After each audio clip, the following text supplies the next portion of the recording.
wa min waraihim barzahun ila yaumi yub'atsun. Kita ditunggu alam barzah. Bagaimana ruhaniyah kita? Bagaimana ruhaniyah kita? Masihkah dalam kegelapan pada Allah ataukah sudah terang benderang? Kalau masih gelap, miturut hemat saya, ndang lekas, terimalah utusan Allah itu dan mari kita jadikan sebagai pembimbing ilmu ruhaniyah kita untuk mendekat dan meninggal, untuk mendekat Allah dan meninggalkan selain Allah. Disitulah nanti letak bertemunya kedamaian jiwamu, kedamaian hatimu. Siapapun kita, apapun status kita, selain Allah tidak akan menjadi pengaruh dan penghalang ruhaniyah kita untuk bertemu Allah, manakala jenengan ini sudah betul-betul fastaqomu, mengistiqomahkan terus mengamalkan ajaran dinul haq di dalam pengajaran Rasulullah ini. Udah, sugih nggak jadi penghalang, jabatan ya juga tidak menjadi penghalang, pengaruh nyun sewu mempunyai pengikut ribuan, apabila itu jenengan ditinggalkan tidak menjadi penghalang. Nggak ditinggalkan ya juga tidak menjadi penghalang. Karena apa? Karena selain ilahun wahid di dalam hati jenengan itu sudah kefanaan. Lakukanlah hal ini min qabli ayat yakumul azab, sebelum datangnya satu kematian. Jikalau jenengan tetap raglem, maka Allah memberikan satu pernyataan yang tidak bisa kita bantah dalam surat At-Takatsur. Coba kita lihat. Alhaakumut takasur. Jikalau hati jenengan kali kula ini bermegah-megahan dengan tauhid selain Allah, maka itu akan menjadikan hati ini lalai pada Allah. Hal ini terjadi hatta zurtumul maqabir, sampailah waktu batas akhir, yaitu kematian. Bon. Ini Allah sudah nyatakan dan Allah peringatkan dengan benar-benar peringatan yang keras menurut saya. Tergantung kita percaya atau tidak. Bapak Ibu, panjenengan yang ada di majelis ini, aku yakin jenengan golongan alladzina yastami'unal qaula fayattabi'una ahsanahu. Enggak ada masalah.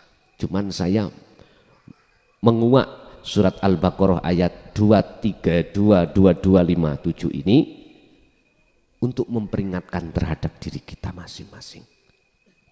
Untuk ngilingno atine awak dhewe masing-masing supaya tidak kembali seperti zaman sebelum kita mendapatkan bil huda wa dinil haq.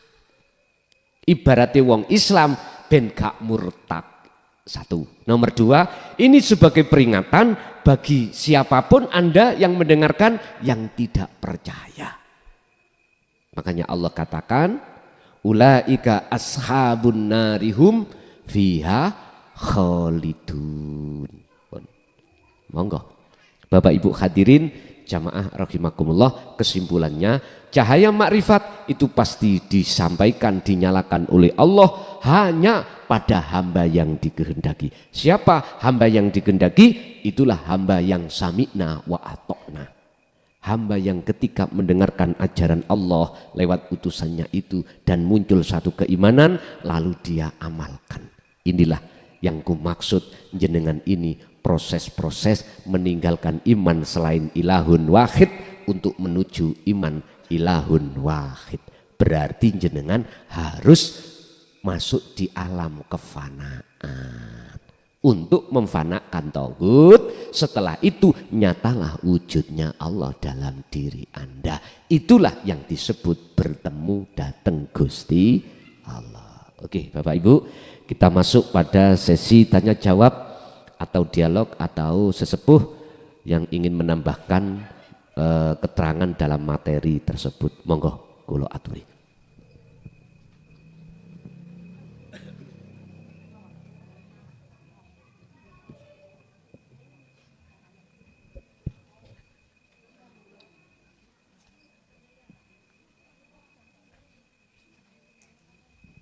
Mungkin Bapak dulu kalau ada.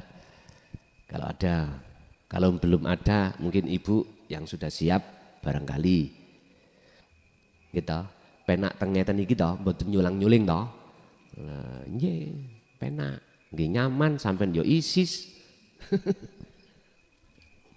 Rokokan yo bebas, langsung hilang nek jero. Mriko ya apa.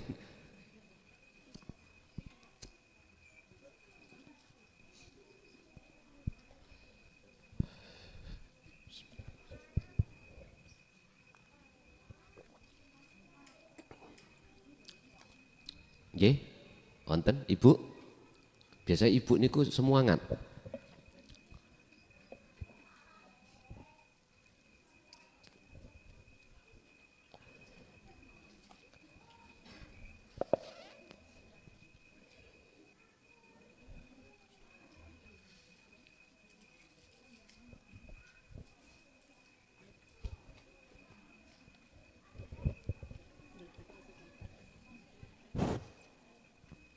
Assalamualaikum warahmatullahi wabarakatuh. Waalaikumsalam warahmatullahi wabarakatuh. Gus kula badhe tanglet. Nggih. Badan kita menika wonten jasmani kalian rohani. Nggih. Terus badan kula menika wonten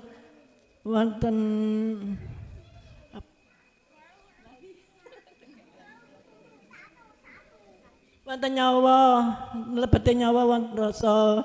Terus lebete rasa wonten cahaya, wonten lebete cahaya wonten Urip. Nggih. Nah terus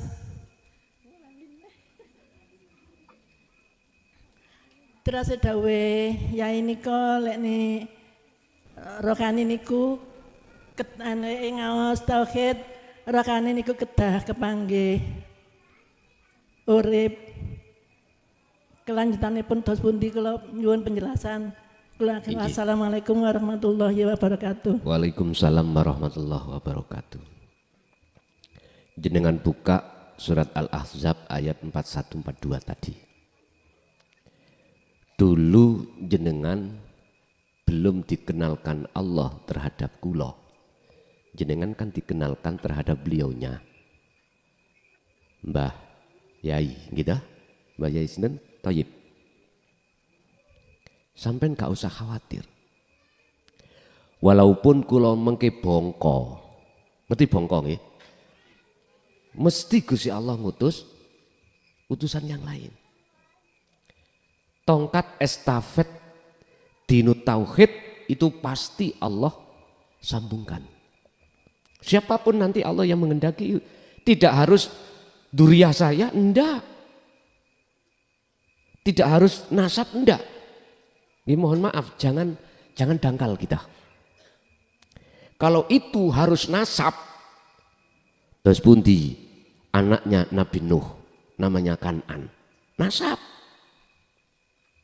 Kok ya nurunno anak jenenge Fir'aun, Kan'an itu. Di dalam Al-Quran itu tidak ada penyebutan tentang nasab dalam rangka penerus ajaran Rasulullah di jalur dinul haq, tidak ada. Yang ada adalah mayyasha, sama mencarilah. Semuanya gitu.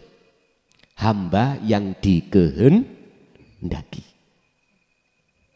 Tanda-tanda hamba yang dikehendaki jenengan iki pun. Jenengan. Sebab secara tidak langsung atau langsung kita kalau di dalam majelis taklim tentang tauhid, inilah cara Allah untuk mencetak calon kekasih Allah.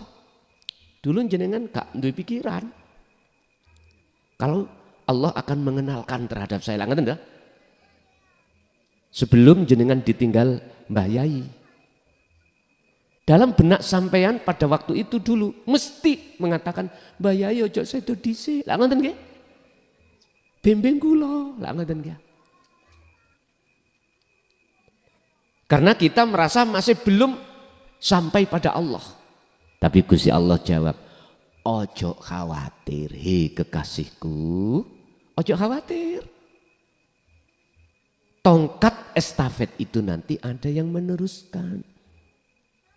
Yang sekarang saya didik, kata jenengan iki, calon Pak. Calon penerus estafet ajaran Rasulullah Sallallahu Alaihi Wasallam.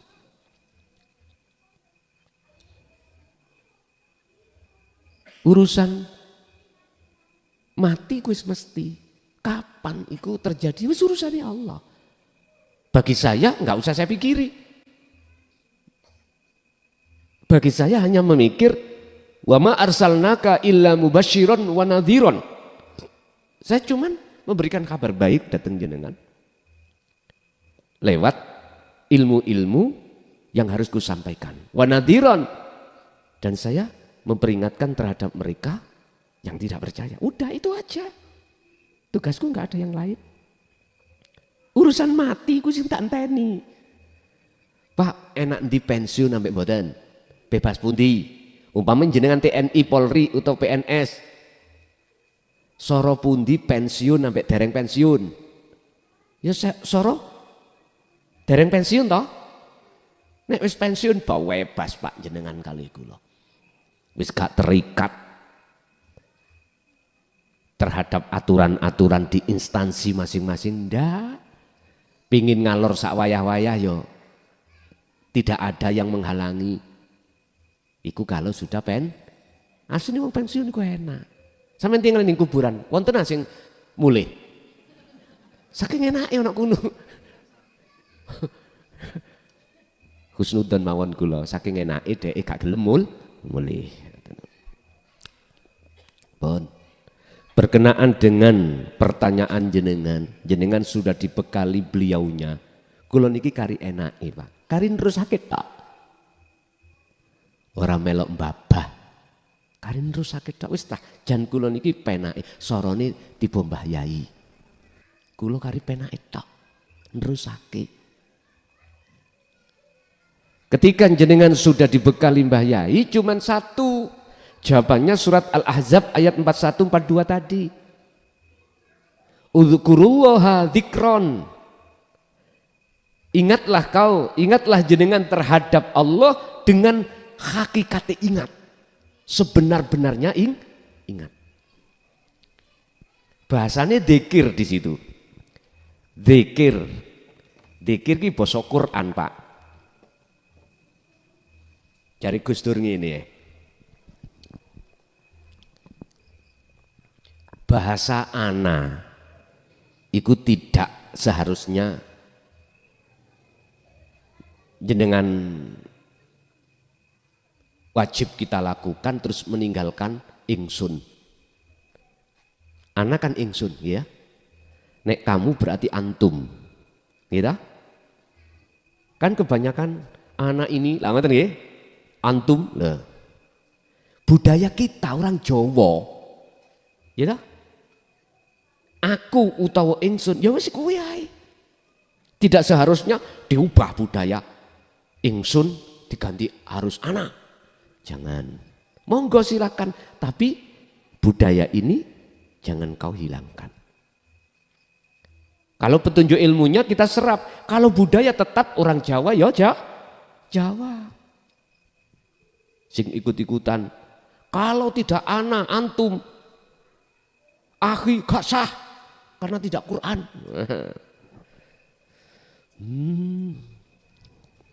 Kalau bahasa saya wong Jawa ya orang Jawa, aku ya aku ingsun. Zikir adalah iling.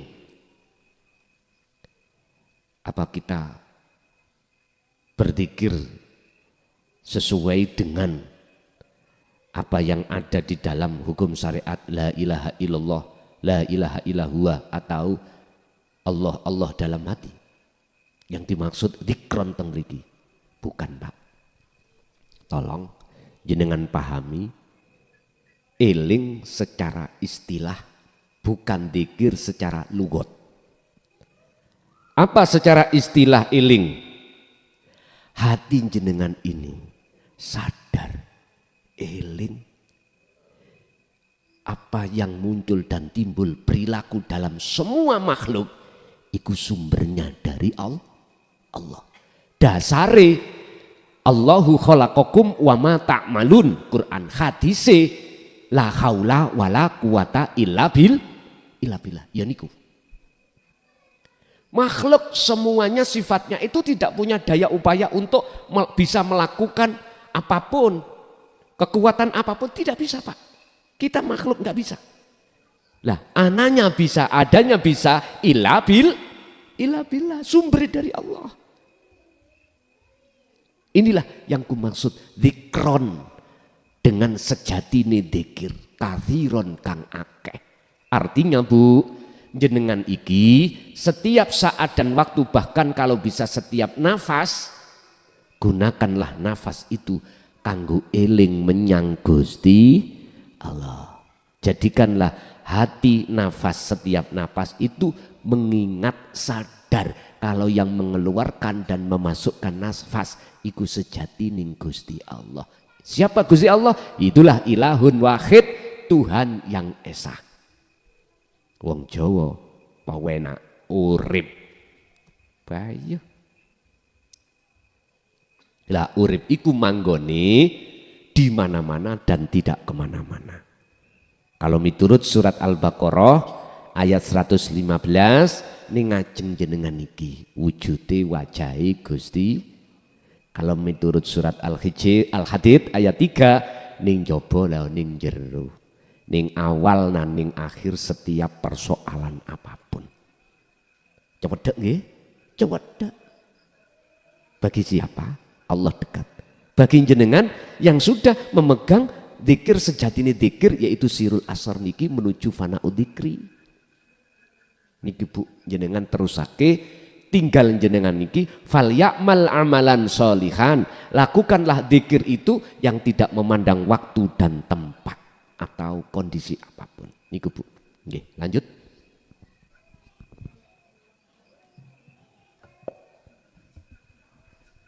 Assalamualaikum warahmatullahi wabarakatuh. Saya mau tanya Ustadz, tapi ini di luar tema. Di luar tema. Iya. Nggih, mboten napa-napa. Saya sholat sunat, terus suami manggil saya. Itu saya harus teruskan sholat atau batalkan sholat Ustadz? Ngoten nggih. Nggih, mohon penjelasannya. Wassalamualaikum warahmatullahi wabarakatuh. Waalaikumsalam warahmatullahi wabarakatuh. Miturut kacamata syariat, ilmu syariat, jenengan harus tinggalkan sholat tersebut. Miturut kacamata syariat. Lah, miturut kacamata hakikat bagaimana? Di dalam diri seorang suami ada Allah mboten? Ada. Di dalam waktu jenengan sholat ada Allah mboten? Berarti podo ae. Jenengan kalau memegang kedua hukum kacamata tadi, ya sampean jawablah atas panggilan seorang suami. Di situ juga ada Allah. Loh, penak toh, hati kayak gak gegeran. Di bawah kedua-duanya hukum itu, syariat ya, hakikat juga tidak ditinggal. Wabtaghi fima ataqallah darul akhirah. Hukum hakikat di situ disebut darul akhirah. Kehidupan akhir. Wabtaghi, raihlah. Satu sisi, jangan kau tinggalkan bagiamu dunia. Loh, ini kan hukum syariat. Jadi kedua-duanya harus dibawa. Itulah didikasi, teladan, laqad kana lakum fi Rasulillahi uswatun hasanah. Inilah contoh yang diteladankan baginda Rasul terhadap kita dengan memakai sistem wasilun. Yes. Tapi kita sebagai umat terserah. Sebab ada ayat yang menegur Kanjeng Nabi bahwasanya Kanjeng Nabi tidak boleh memaksa umat untuk mengikuti beliau. Ada. Sebelum ayat 257 tadi ada 256 Al-Baqarah. La ikraha fiddin. Muhammad, nggak ada paksaan. Umatmu itu untuk mengikuti ajaranmu tentang dinut tauhid ini, nggak ada paksaan. Nah, disinilah letak Rasulullah memberikan teladan terhadap umat supaya umat iki yo jembar atine. Artine jikalau ada yang menolak ajaran tauhid, ojo dibenci. Sebab kita manusia semuanya punya proses masing. Husnudono ae bahwasanya sebelum beliau meninggal itu sudah sadar. Ngoten mawon. Itu Rasulullah. Ora kenek Pak ya kenek yugane. Ora kenek Pak ikut aku, barangkali yugane ikut aku. Itu Rasulullah. Yang ini pernah Pak terjadi pada diri saya. Ketika saya masa di mana saya itu dibenci Pak. Saya biarkan aja. Tapi selang 4 tahun yang membenci saya sadar. Akhirnya sampai sekarang menjadi pengikut setia Rasulullah. Berarti melihat keadaan seperti ini pada waktu ajaran ini si A membenci, maka si A jangan dibenci. Beliau masih butuh proses. Itulah maksudnya. Nggih Bu, jadi boten nopo-nopo. Ngoten nggih? Nggih. Lanjut.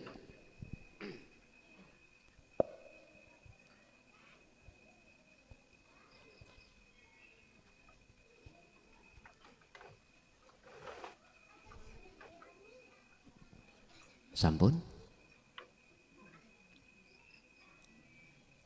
Tasik wonten, monggo. Assalamualaikum warahmatullahi wabarakatuh. Waalaikumsalam warahmatullahi wabarakatuh. Bagaimana caranya agar iman kita tetap kuat? Kadang kalau ada karepnya, kalau ada karepe niku sregep lek mboten wonten karepe sampe naik dhewe. Pun matur suwun. Nggih. Assalamualaikum warahmatullahi wabarakatuh. Waalaikumsalam warahmatullahi wabarakatuh. Memang begitu Pak. Ruhaniyah itu disandangi Allah 2 sifat.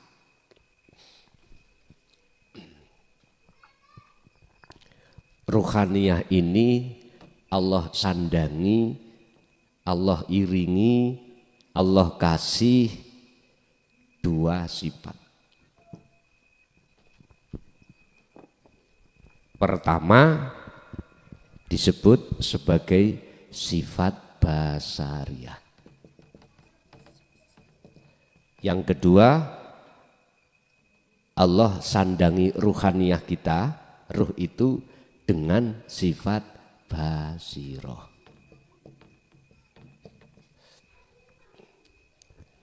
Basariyah. 2 sifat di dalam diri kita itu Pak, tiap saat dan waktu gelut. Perang. Inilah yang dimaksud di dalam ilmu sejati. Di dalam 2 sifat ini ada dulur papat. Sifat basariyah lewat Al-Quran, wa ma ubarri'u nafsi innan nafsa la amarontum bisu. Ada 2 saudara kita, yaitu nafsiyah dan amaroh Pak Bu. 2 nafsu ini yang selalu ngajak hati Anda untuk beriman terhadap tauhid, untuk ngajak lalai datang Gusti Allah, alias begitu. Dengan cara apa? Mereka dijawab di dalam surat Ibrahim ayat 3. Wa yastahibbunal hayatad dunya 'alal akhirah. Nafsu itu akan membawa hidangan berupa tauhid. Yastahibbunal hayatad dunya. Bagaimana ruhaniyah itu akan bersukaria senang dengan selain Allah, yaitu kesenangan kehidupan dunia.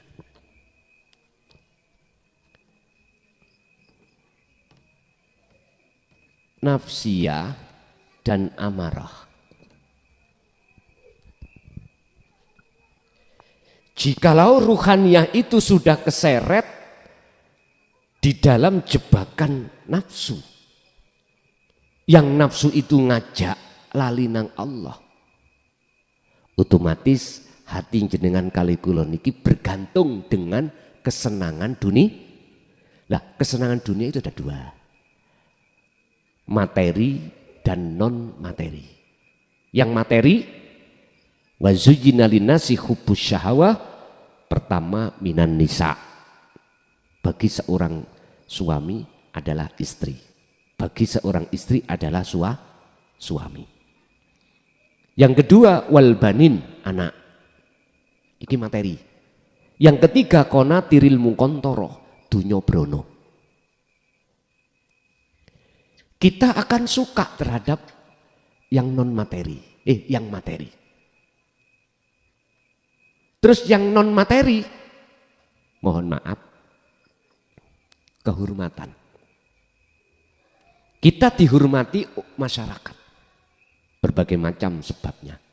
Sebab karena karomah kita, sebab karena ilmu kita. Akhirnya masyarakat pada menjunjung kita. Ini non materi. Hati-hati. Bisa jadi karomah, bisa sebab dari ilmu. Nafsu itu akan menarik ruh itu untuk bersukaria di situ. Kalau sudah kita masuk di dalam jebakan nafsu ini, alal akhirah ayatnya, kita akan meninggalkan lalai terhadap kepentingan akhirat. Kita akan lalai pada Allah, itu pasti. Dan ini juga kita alami, Pak. Kekasih Allah awalnya itu saat kita akil balik itu kita ngalami seperti ini. Entah berapa tahun, itu prosesnya masing-masing. Kalau nafsu yang mengajak kejelekan ini tidak bisa lewat hidangan ini. Yang kedua, surat Ibrahim ayat 3 itu, nafsu itu wa yasudduna an sabilillah, akan menghalang-halangi jenengan untuk tidak bertemu ilmu tentang dinul haq ini berbagai cara. Bagaimana caranya jenengan ini selalu dihalang-halangi. Bisa jadi dengan bahasa ngeten, Pak. Ojo ngaji ilmu hakikat nang bayai, tonggoku gendeng. Sebab belajar ilmu hakikat terus ngelakoni dikir, tonggoku gendeng kebean ngelmu. Niku lak den-deni toh. Ini termasuk upaya mereka menghalang-halangi. Dan atau bahasanya lebih ekstrim, Pak. Dzalika dhalalatun. Itu ajaran sesat. Dan ini tidak asing, Pak. Kita dengarkan terhadap orang yang boten bodoh loh ya. Kita anggap orang alim ilmu dohire. Loh nggih. Dan itu terlibat bagi diri saya. Saya juga ngalami. Digituin. Saya diam aja. Cuman saya maklum belum paham. Gitu aja saya. Intinya bagaimana caranya jenengan ini ati boten eksis, boten masuk pengajaran di dalam dinu tauhid, titik. Ditarik-tarik sampai niku supaya kembali untuk mengikuti beliau-beliaunya, dia-dianya. Bahkan ada yang berkata gini, kalau kau sudah masuk di dalam ajaranku, keluar murtad kamu. Kalau kau sudah masuk di torikohku, sudah tak beat keluar murtad. Tidak ngerti ya? Allah ya karim. Celaka, ada yang seperti itu.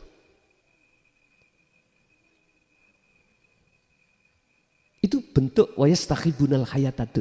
Bentuk wa yasudduna an sabilillah yang kedua.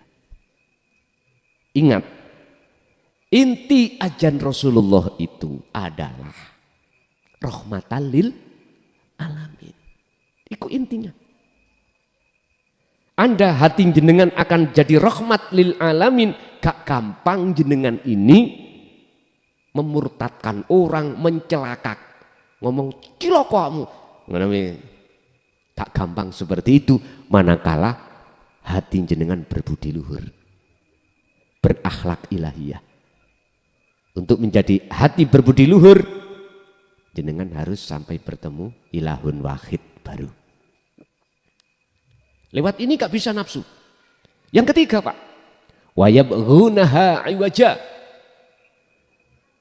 Jenengan sik bersikeke belajar ilmu masuk memahami terus melakukan kholwat. Dia tetap berupaya untuk membengkokkan arah tujuan jenengan. Apa tujuan orang kholwat? Yakfur bit-taghut, tinggalkan iman selain Allah, wa yu'min billah, dan bertemu Allah. Itu kholwat. Jenengan masuk di dalam alam fana untuk menafikan, memfanakan perkara selain ilahun wahid. Kalau sudah fana, maka disitulah akan muncul dalam hati jenengan ketemu ilahun wahid. Jenengan iki dibengkokno, caranya apa? Ngeten. Waktu jenengan iki kholwat, ning ngati iku ada dorongan untuk kepingin ketemu selain Allah. Wah, aku tak wiritan iki engko dunyaku ku nyumber. Wah, aku tak wiritan iki engko cek ketemu malaikat, ketemu iblis, ketemu Kanjeng Nabi, ketemu kekasih Allah. Lah, iki dibengkokno sampean. Padahal ditutup dalam ayat itu satu kalimat, ulaika fi dhalalim ba'id. Ini penegasan. Mereka itu menyesatkan kau terlalu jauh. Mereka itu sesat yang terlalu jauh. Bila mana kita mengikuti itu. Inilah basyariah dalam diri kita, Pak. Yang kedua, sifat yang ada dalam diri kita adalah sifat basiroh. Onok dulur-luru maneh, lawamah dan mutmainnah.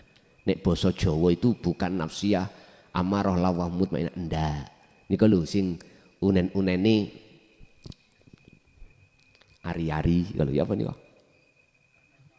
Kakang kawah, adiari, hari. Lah ngoten nggih. Wis beda jeneng gak masalah. Tapi maksudnya sama. Maksudnya itu sama. Nah, di dalam sifat basiro itu ada nafsu ilama rohima robbi. Ada nafsu yang dirahmati. Dikatakan dirahmati, dia selalu ngajak nang sampeyan ini roh untuk ingat Allah. Untuk beriman pada Allah. Untuk sadar, lawamah untuk sadar kalau kita selama ini berbuat dolim pada Allah dengan bentuk kita itu beriman kepada selain Allah. Dalam aspek apapun. Lah ini kalau sudah sadar lawamah dalam diri jenengan, maka mutmainah muncul, ya ayat Tuhan nafsul irji'i, maka di situ ada upaya jenengan untuk menemui Allah, kembali kepada Allah. Irji'i do baliyo siro, nafsu ila rabbiki maring pangeran siro, radhiyatam mardiyah, olehnya kembali dengan ridho dan diridani. Jadi nggak ada tendensi apa-apa. Sudah. Rumusi kedua ini, nek sifat basariyah, nafsu ikut tondoni ini. Jenengan misalke duwe karep apa wae terus ngelakoni apa wae. Itu dikatakan nafsu, nafsiyah dan amarah atau sifat basariyah. Apabila dalam hati kita merasa aku hamba yang duwe karep terus miliki, duwe karep dan yang melakukan. Ini berarti nafsu loro itu sampean kasih mangan.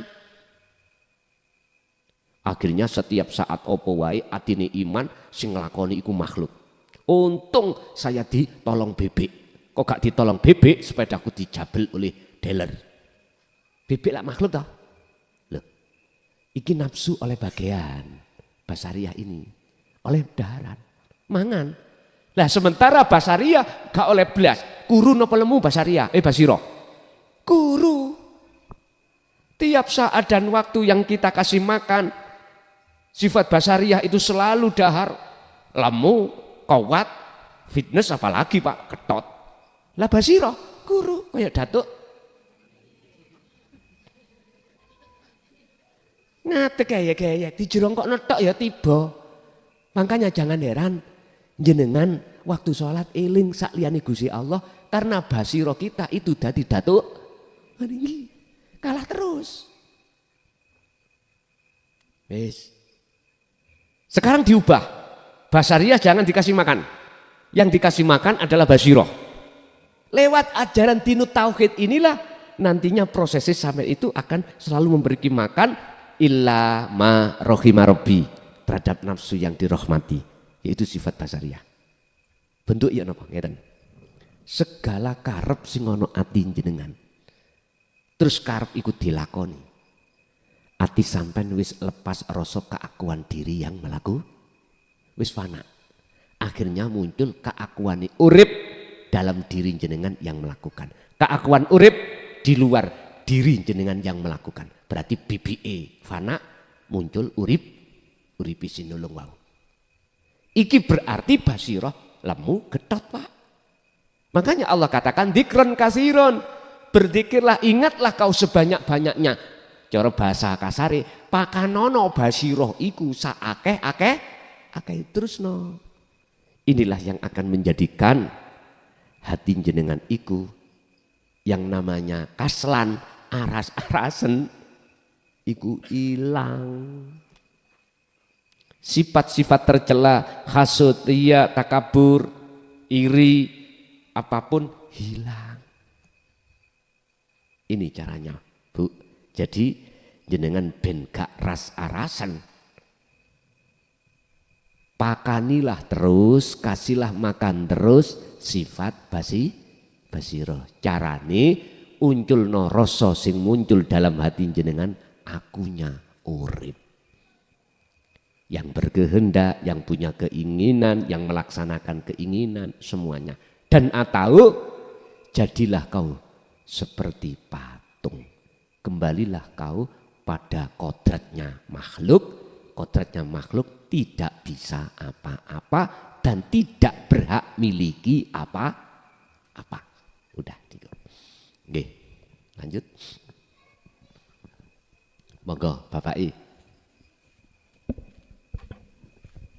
Assalamualaikum warahmatullahi wabarakatuh. Waalaikumsalam warahmatullahi wabarakatuh. Derek Tanglet Yai mensikapi fenomena sekarang ini, bagaimana kita cara melihat Allah. Padahal kan sekarang itu banyak kejadian seperti peperangan antara negara Islam dengan negara Islam. Ada juga yang kafir melawan Islam seperti Palestina sama apa ini? Ya sama Israel. Ini kita memandangnya gimana? Itu kan semua kejadian di alam semesta ini kan karena Allah. Juga ada negara yang mungkin tidak berketuhanan atau komunis seperti negara Rusia itu juga di sana ada kemakmuran. Mungkin negara kita juga kalah dengan yang negara seperti itu. Kita memandangnya Allah itu di mana kan semua manusia itu nurullah juga ada Allah di dalamnya.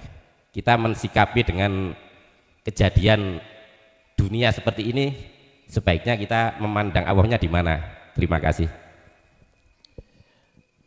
Bapak Ibu, proses kejadian apapun, kalau kita memandang kejadian itu dari kacamata syariat saja, mesti miring, tidak bisa balan. Ya? Mesti miring, kita itu tidak bisa balan. Mesti ada yang kita salahkan, ada yang kita benarkan. Inilah sudah wajar di dalam syariat itu khilaf. Perbedaan pendapat atau perbedaan dalam hal apapun di tengah umat Islam. Kalau kita bicara syariat, mazhab aja tidak satu. Nggih. Ada madhab Imam Syafi'i, Imam Maliki, Hambali, Hanafi atau yang lain. Bendera aja banyak. Ada Syiah, ada Sunni, ada macam-macam udah. Sampai ada yang mengatakan terbagi menjadi 73 golongan. Melihat dari sisi sini nggak ada tentramnya, nggak ada damainya, nggak ada rukunnya, nggak ada. Apalagi kita kembangkan dari sisi agama, dari sisi agama kepercayaan dalam Islam saja, khilaf, banyak aliran. Sesama Islam aja kita hasut menghasut. Tidak hanya di Timur Tengah, di Indonesia pun juga begitu. Udah, apalagi kalau ini meluas tentang agama. Intine kalau rukune mesti saling bunuh membunuh. Kita harus pakai kacamata hakikat. Bagaimana kita memandang Allah? Lewat dasar ayat walillahil masyriqu wal maghrib fa aynama tuwallu fathamma wajhullah. Walillahilan iku tetep kedue Allah. Iki nek cara bahasa nahwu adate iku mubtada dulu, akhiri iku khobar. Iki dibalik. Akhirnya disebut sistem khobar muqaddam mubtada muakhir. Ngeten. Walillahilan iku tetep kedue Allah. Al masyriqu utawi apa wae makhluk di jagat timur wal maghrib lan jagat barat. Berarti golongan wong timur dengan golongan wong barat. Wis ngoten nek ngomong golongan wong. Semua milik Allah. Walillah ini bisa jenengan artikan tidak hanya Allah yang memiliki. Tapi dikembangkan sayap, bisa Allah yang menguasai, Allah yang berkehendak, Allah yang melakukan. Ini kalau kita masuk di hakikat ahad, syuhudul wahdah fil kasrah, nggak ada. Selain af'alullah nggak ada. Nggak ada. Sekalipun itu kelihatannya itu membunuh. Cuman yang menjadi pertanyaan yang terpenting bagi saya adalah sebab apa Allah kok memperjalankan, melakukan umat yang membunuh? Sebabnya apa? Asbabun nuzulnya Allah melakukan seperti ini apa sebabnya? Sebab setiap ayat itu pasti Pak, setiap wahyu Allah diturunkan itu ada asbabun nuzul. Sebab-sebab diturunkan ayat itu. Pun nyun sewu Pak. Saya tak bicara luang lingkup di sekitar kita. Nanti artinya ya meluas sama. Gini, kita punya orang tua. Kita punya saudara dua orang tua. Orang tua sudah meninggalkan harta warisan. Yun sewu. Dulur nom ambek dulur tuwek sing rumangsa gagah iku mesti dulur tuwek. Lah ngoten nggih? Udahlah. Kadang-kadang kita dulur tuwek rumangsa salah. Moro nang dulur nom karena kita merasa tuwek. Yun sewu. Ada pembagian warisan. Karena saya merasa dulur tua, yo iso yo oleh akeh rek. Karena saya sing sorong ikuti wong tua, zamane nggak punya. Lah ngoten nggih. Dulur enom nggak iso Cak. Padha-padha. Wong lanang mikul, wong wedok ngindit. Kita padha mikule. Berhubung hati saya ada hasud, ada serakah. Berbagai cara upaya untuk kulakukan sehingga kehaan aku lebih banyak, macam-macam. terjadilah saya berkongsi terhadap pihak ketiga. Piye carane sawah iku dadi wekku. Piye carane omah iku dadi wekku. Carilah celah hukum. Terjadi, Pak. Aku yakin adikku lho mboten trimo. Lah ngoten nggih. Akhirnya menjadi konflik. Akhirnya menjadi konflik. Terus terjadilah, mohon maaf, konflik paling tidak secara ucapan. Akhirnya saya dengan adik saling benci toh Pak. Nah, ngoten nggih. Apa sebabnya Allah kok melaksanakan antara saya dengan adik itu saling benci? Wis, grabako iku sebab ning atine awak dhewe iku karena walladzina kafaru auliya uhumut tauhid. Menjadikan selain ilahun wahid Allah subhanahu wa ta'ala sebagai Tuhan, sebagai penolong kita. Yaitu ingat sejarah Nabi, umatnya Nabi dan Rasul sebelum Kanjeng Nabi. Wa ahlaknahum wa anjainahu ma'ahu. Nyun sewu, apa sebabe Gusti Allah kok membumi hanguskan umat-umat sebelum Kanjeng Nabi Muhammad? Cuman satu, karena mereka sami'na wa asoina. Titik.